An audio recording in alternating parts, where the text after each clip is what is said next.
Olá pessoal, tudo bem? Aqui é Samuel Possebon, editor da Teletime, e a gente está de volta com mais um Boletim Teletime, o nosso podcast diário com as principais notícias do mercado de telecomunicações. Hoje trazendo o que de mais importante aconteceu nessa terça-feira, dia 12 de setembro de 2023. Peço desculpas desde já, porque a gente vai fazer um boletim um pouco mais resumido na medida do possível, uma vez que hoje foi primeiro dia do painel Telebrasil, e eu envolvido diretamente na organização do evento. Estou gravando esse podcast muito tarde da noite, então para a gente não se alongar demais e eu estar em condições de voltar para o painel Telebrasil nessa quarta-feira para dar continuidade aqui para a organização do evento, a gente vai tentar fazer o nosso bate-papo aqui da maneira mais sucinta e mais objetiva possível, mas tem muita coisa muito importante para tratar, então também não prometo cumprir essa minha promessa, não.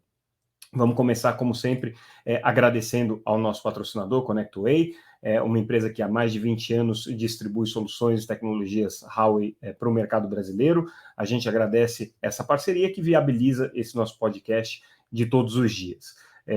Hoje, durante o painel Telebrasil, recebi vários feedbacks de gente que ouve o nosso podcast, que assiste o nosso podcast no YouTube.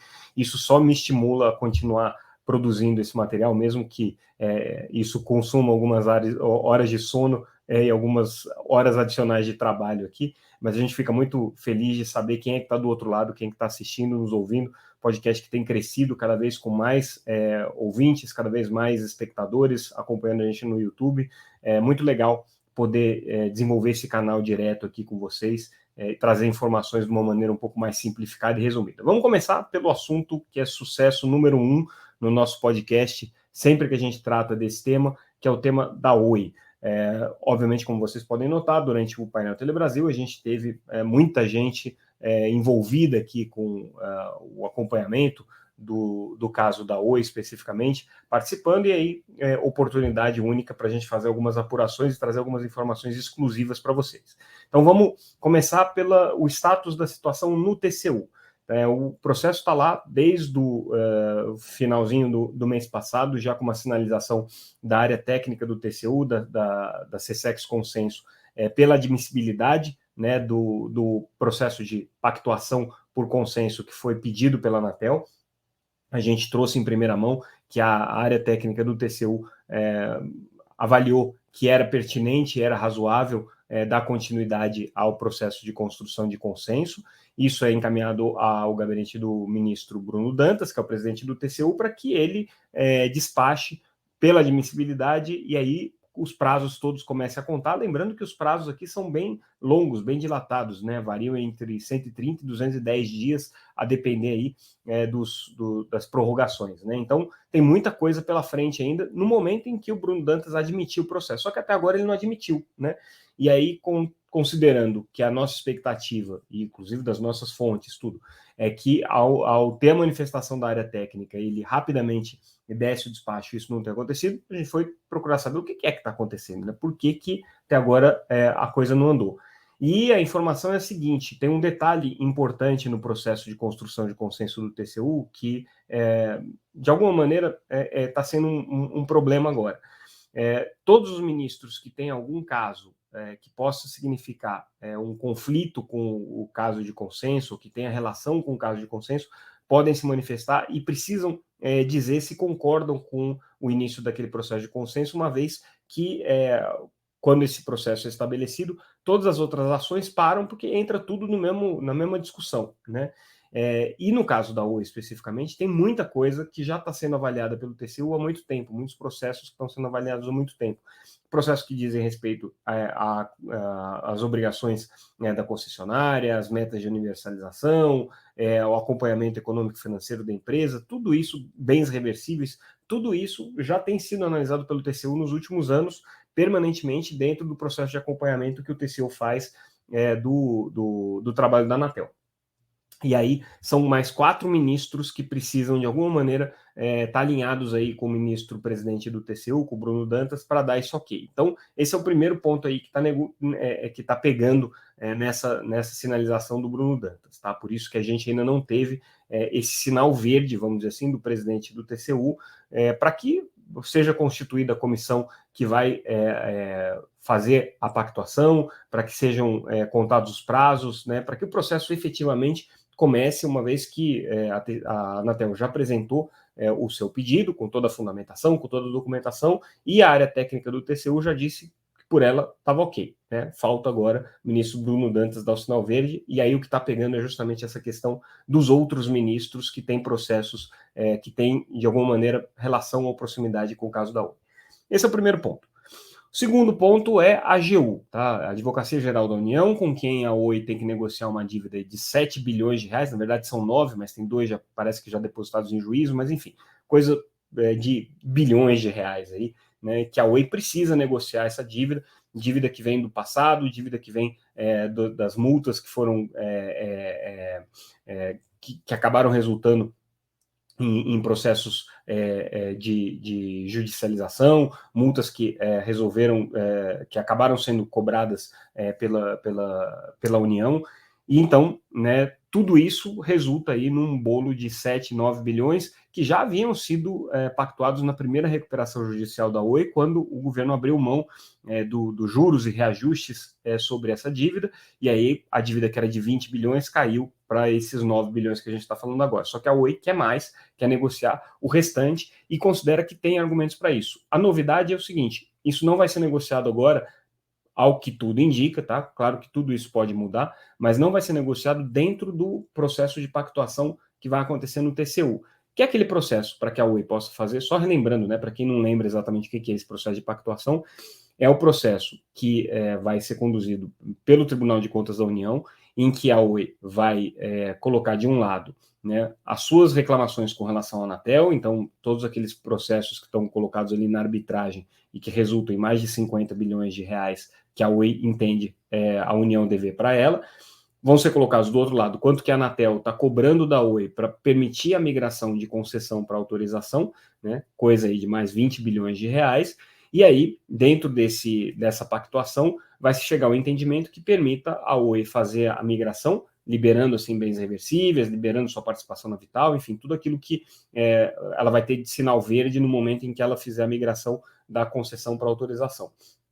E do lado da União, a União se vê livre aí desse processo de arbitragem que pode ser, né, para ela um processo complicado, dada aí a dimensão e os montantes envolvidos. Pois bem, a AGU seria chamada para essa conversa, parece que não vai acontecer essa negociação com a AGU dentro do processo de consenso, então a indicação é que isso aqui vai continuar acontecendo, mas é uma negociação paralela entre Oi e a AGU para tentar chegar a esse entendimento. A gente apurou que a Oi tem aí argumentos jurídicos que estão sendo colocados, argumentos técnicos que estão sendo colocados para o TCU, resta saber aí para a AGU, Advocacia Geral da União, resta saber aí se a AGU vai acolher ou não esses argumentos, lembrando que tem também um componente político nessa história toda, que é justamente o fato de que, caso, né, a Oi venha a ter a sua falência decretada no processo de recuperação judicial, a União vai ser obrigada a dar continuidade para a prestação do serviço e, obviamente, não vai receber nada do que tem a receber. Então, tem essa decisão política a ser tomada. E a gente traz ainda nessa conversa mais uma informação importante com relação àquela briga que está acontecendo entre a Oi e a RK Partners por conta do acordo que a Oi celebrou com a Vital para a venda da sua sucata de cobre, né, daquelas centenas de milhares de toneladas de sucata de cobre que a Oi tem para reciclagem. Ela fez um acordo com a Vital vai ficar com essa sucata de cobre, em troca disso, a dívida que a Globenet tem com a Oi vai ser reduzida em mais de 50%, né, e isso daí traria um benefício, segundo a Oi, superior a 2 bilhões de reais. A consultoria RK Partners questionou esse acordo, disse que ela tinha uma proposta melhor, que não fazia sentido a Oi negociar com a Vital, sendo que na proposta que ela estaria trazendo tinha dinheiro sendo colocado, no caso da Vital era só o alívio da dívida, né, o perdão dessa dívida com a Globenet, mas o que a Oi está argumentando aqui no campo judicial, lembrando que a RK Partners conseguiu uma medida de efeito suspensivo contra o acordo com a Vital, né? Então, o juiz ali da Vara Empresarial do Rio de Janeiro determinou a suspensão desse acordo e pediu para que a Oi se manifestasse, assim como a Anatel. Pelo que a gente apurou, a Oi se manifestou e disse o seguinte: olha, a gente está fazendo esse acordo com a Vital porque isso aqui traz um benefício de mais de 2 bilhões de reais. Do contrário, a gente venderia essa sucata por conta própria e a gente teria mais dinheiro do que teria, por exemplo, fazendo o acordo com o intermediário, nesse caso a RK Partners. Então, o que a Oi diz é o seguinte: a gente não quer um intermediário para comprar essa sucata e revender no mercado. O que a gente quer é o perdão da dívida, é o desconto na dívida, né? Se for para vender a sucata, a Oi mesmo pode fazer essa venda da sucata, só que não vai render os 2 bilhões de reais que ela teria de benefícios nesse acordo com a Vital, né? Provavelmente ela vai ter muita mais dificuldade de vender isso, mas daria mais recursos, segundo aí a manifestação que a Oi teria colocado no processo, daria mais recursos do que o que a RK Partners estava oferecendo para a empresa. Enfim, resta saber aí quem é que está com a razão ou não, o juiz é que vai decidir. Aí agora a gente começa a entrar no painel Telebrasil e com tudo que aconteceu lá, só vamos puxar aqui a ordem e trazer primeiro uma manifestação da Oi no evento, que participou do encontro como operador importante que é, e falou sobre essa questão da concessão. Ela falou: olha, desde 2010 que a gente discute uma revisão do modelo. Essa discussão se alongou aí até 2019, quando veio a lei do novo modelo, permitindo a migração das concessões para autorização. Isso aí foi regulamentado, mas lembrando aqui, o Rodrigo Abreu, presidente da Oi, disse: até hoje, nenhuma dessas mudanças regulatórias teve efeito prático, porque a migração ainda não aconteceu, a Anatel ainda não concluiu todas as etapas necessárias para a realização dessa migração, e as empresas continuam com rigorosamente as mesmas obrigações regulatórias que tinham em 2010, quando se começou a discutir uma revisão do modelo. Então, do ponto de vista aqui da Oi, do Rodrigo Abreu, está tudo muito devagar, está tudo muito lento. E aí agora a gente começa a entrar nos temas que realmente fizeram,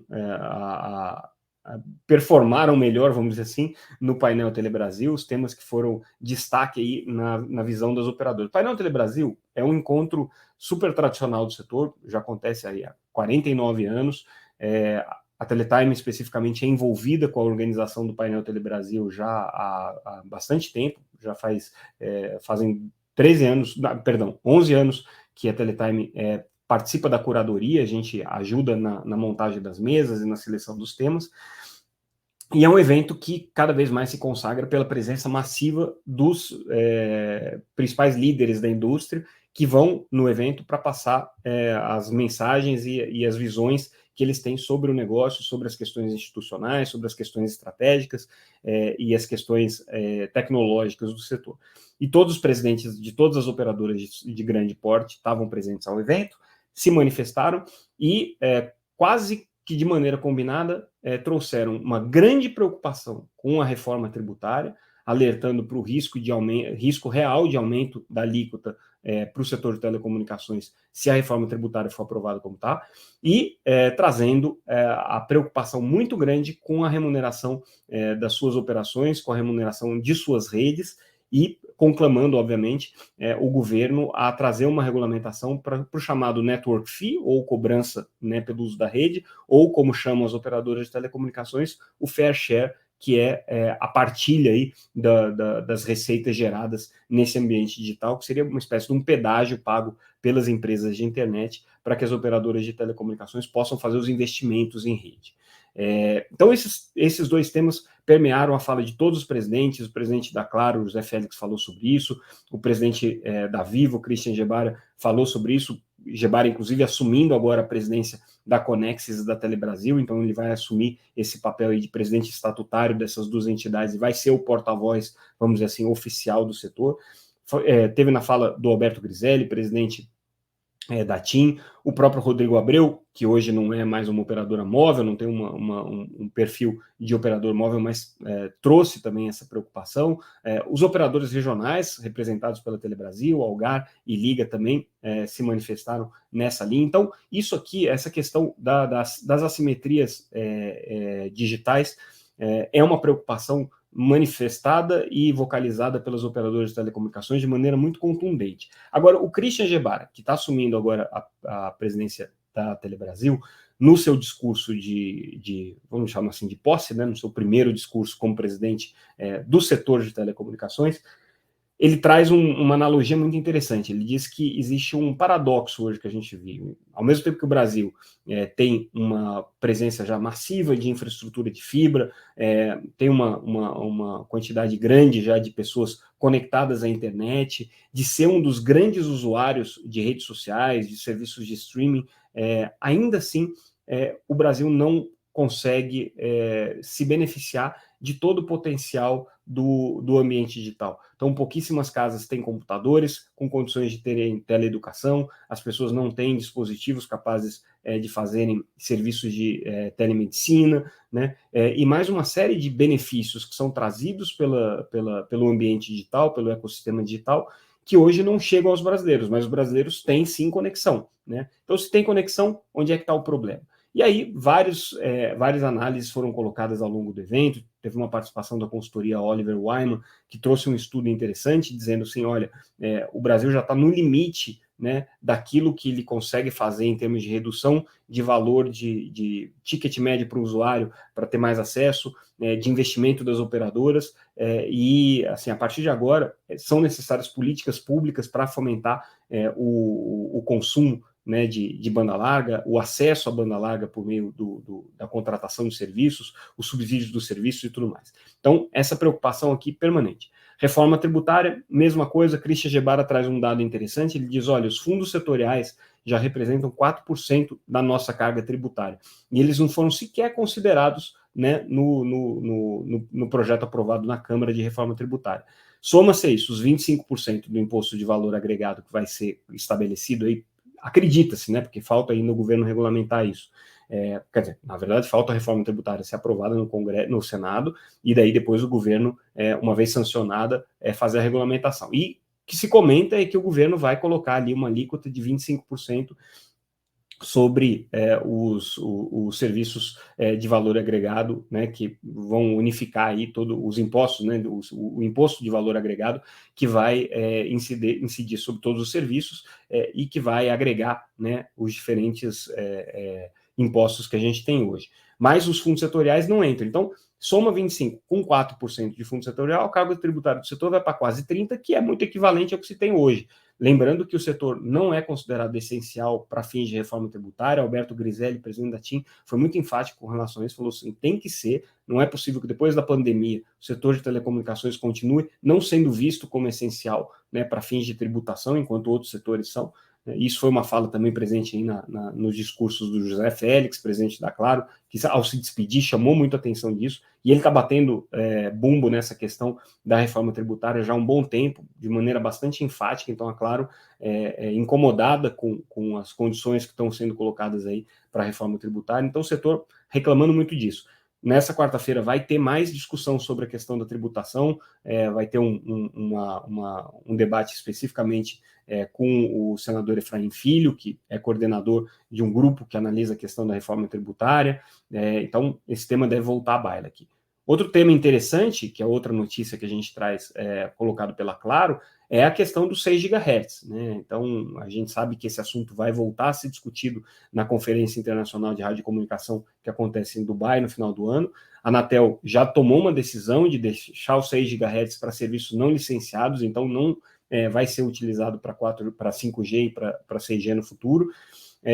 Mas as operadoras de telecomunicações querem que isso aqui seja revisto, e o Félix pede para que os 6 GHz tenha pelo menos 700 MHz de banda destinado para os serviços de 5G. Então, batendo muito duro nisso. E também chamou atenção para uma pauta que a FENINFRA, né, a federação que cuida das empresas instaladoras de telecomunicações, tem falado muito, que é a pauta da precarização, a construção de redes com qualidade bastante comprometedora do ponto de vista da segurança das redes, do ponto de vista da integridade das redes, e isso tem acontecido, segundo o Félix e segundo a FENINFRA, por conta do crescimento do mercado de banda larga, através de empresas que hoje não têm quase nenhuma obrigação de se reportar para a Anatel, de trazer informações para a Anatel, empresas que constroem redes de qualquer maneira, redes que estão, como eles colocam, precarizadas, né? Então, são construídas por profissionais sem a capacitação adequada, sem direitos trabalhistas, sem nenhum tipo de acompanhamento, né, de segurança, sem nenhum tipo de boas práticas, enfim. O problema é que a FENINFRA tem trazido muito, mas agora ganhou, interessante que ganhou o endosso do Félix, que é o presidente da Claro, e que tem uma voz muito relevante para o setor.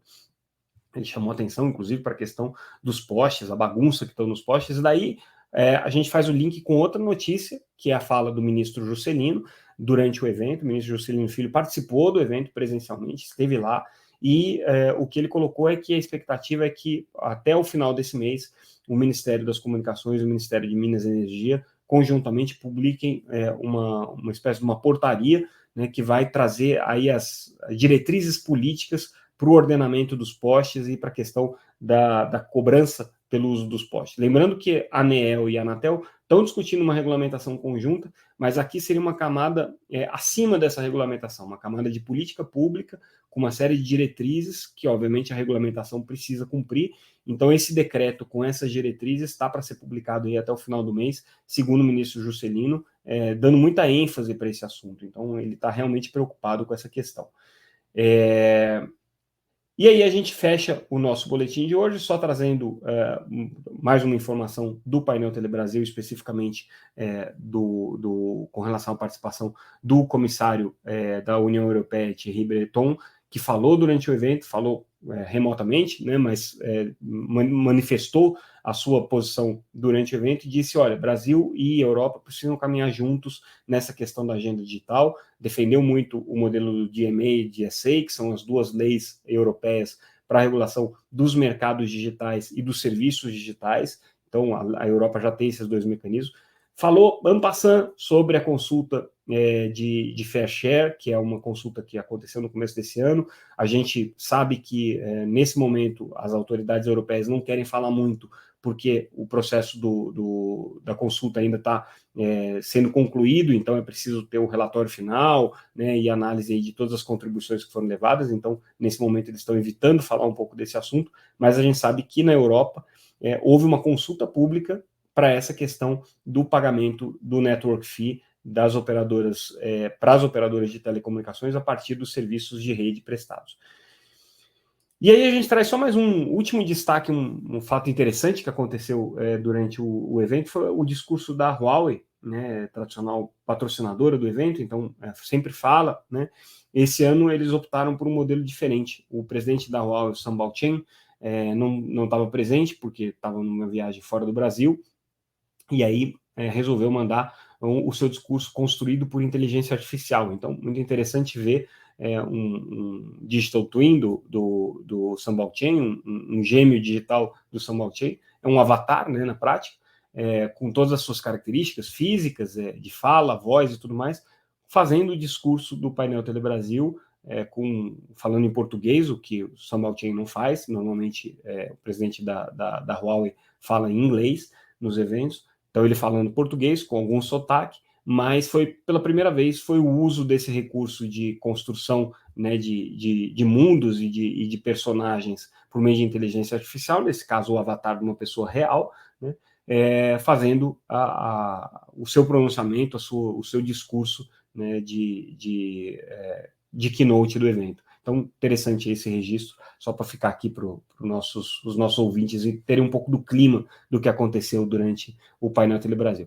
Tem muito mais notícias sobre o painel lá no site, tá? Eu não vou ler todas, eu só dei um resumo aqui, mas quem tiver curiosidade, www.teletime.com.br, entrem lá, tudo gratuito, podem se inscrever também para receber a nossa newsletter, podem acompanhar a gente pelas redes sociais. Nessa quarta-feira a gente vai ter mais cobertura do painel Telebrasil, algumas coisas importantes também. A gente tem o julgamento no CAD do caso Init Vivo. Aliás, nem falei desse episódio, a gente estava passando batido aqui e é super importante. Então, vamos ficar mais um pouquinho aqui porque eu preciso colocar isso, tá? O presidente da Vivo, o Christian Gebara, ao comentar com os jornalistas os remédios que foram aplicados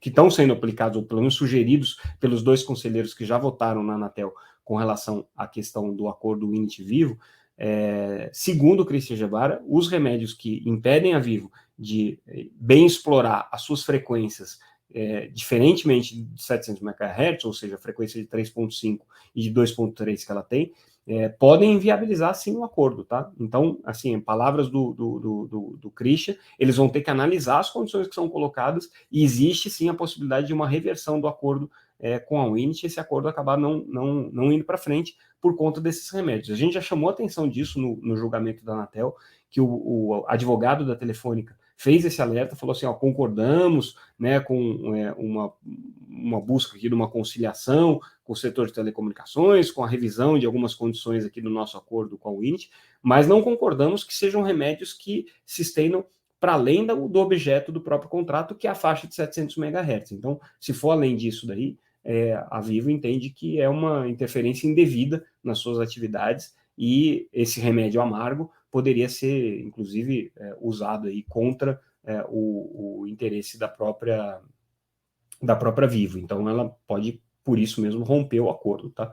Então, agora, feita a reparação aqui, né, de uma notícia tão importante que a gente estava deixando passar, nessa quarta-feira vai ter o julgamento no CAD desse acordo Winit-Vivo, a expectativa é que seja aprovado com remédios, a questão é saber quais seriam esses remédios. Depois, na sexta-feira, a gente vai ter Conselho da Anatel, que o assunto pode voltar para a pauta, mas depende do conselheiro Vicente Aquino não pedir mais prazos. A gente sabe que hoje a propensão dele é pedir mais prazo, ele já deu uma declaração nesse sentido, então ele está com o processo lá e deve alongar um pouquinho mais a sua análise, se tudo correr como ele estava se manifestando. A não ser que ele tenha mudado, né, de posição aí nos últimos 2 dias, vamos saber na sexta-feira, durante o julgamento da Anatel. Então é isso, pessoal, ficamos por aqui hoje, encerramos o nosso boletim. Mais uma vez, convido todo mundo que não conhece a entrar no nosso site, www.teletime.com.br, fazer a inscrição para receber nossa newsletter, nos acompanhar nas redes sociais. Se está acompanhando aqui no YouTube, se inscreve aí no canal, marca aí para vocês serem avisados toda vez que a gente entrar ao vivo. Se vocês estão acompanhando no podcast, divulguem, né, e saibam que esse podcast está disponível também no YouTube. Ficamos por aqui. Amanhã a gente volta com mais um Boletim Teletime. Obrigado pela atenção. Até mais, pessoal.